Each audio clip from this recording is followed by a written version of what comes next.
Hi there, I'm Carly and welcome to The Last Grown Up in the Woods. Today I'm building a fort because I was recently inspired by a talk I went to at a conference I went to last week by Scott Sampson. He's one of the major advocates for getting kids outside. So his talk was on rewilding education, which is a good reminder for me because that's why I became a teacher, to help get kids outside. And as I've mentioned before, The Last Grown Up in the Woods is kind of a play on the book The Last Child in the Woods, which is by Richard Louv. And the idea is that it's not just kids who aren't getting this wild playtime, it's also adults. And the trouble is that necessarily that we're not getting enough time outside. A lot of us aren't. But it's also that adults kind of go outside with an agenda. They want to get to the top of the mountain. They want to hike a trail. And they don't spend a lot of time going off trail. They don't make a mess. They don't muck about. And then they put their adult lens on things and they tell their kids not to muck about. They tell their kids not to go off the trail, which is how, I don't know about you, but mucking about is how I learned to love nature. But I think sometimes as adults we forget that, and we want to tell these kids to be gentle on nature when they don't know what they're protecting.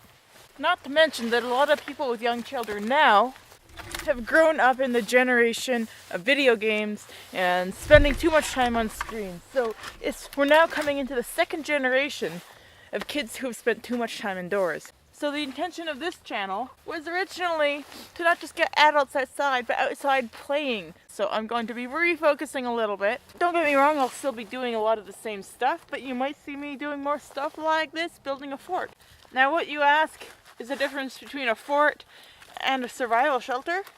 Survival shelter is built with the intention of learning a new skill for the possibility of the what if, and you need that shelter. A fort is built because you want to muck about and play in the woods. Can a fort be a survival shelter? Absolutely. But not all forts are survival shelters, and not all survival shelters are forts.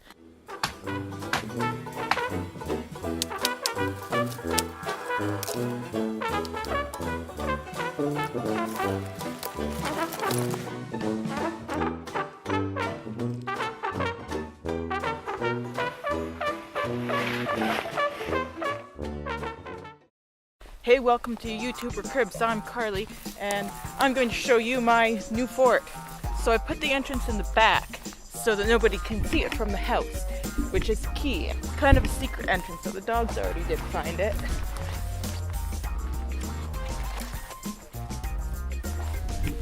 Okay, so this features a thatched roof that I just did yesterday.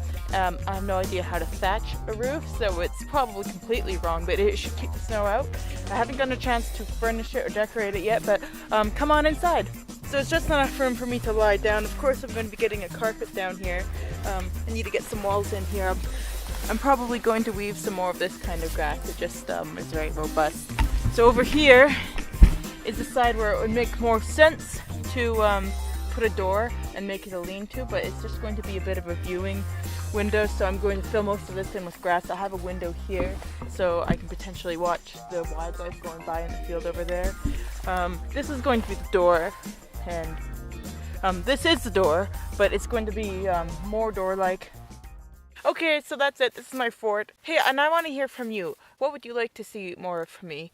That would be great. You can let me know in the comments. Okay, and now it's time for the channel of the week. This week's channel of the week goes to Sean McCall. He is an ocean enthusiast and probably, I'm pretty sure, a trained marine biologist, and if not, he certainly knows as much as one. He has lots of amazing footage of both above and below the water, and he knows a whole lot, and he puts his videos together very well, and he is really undersubscribed. So go check out his channel.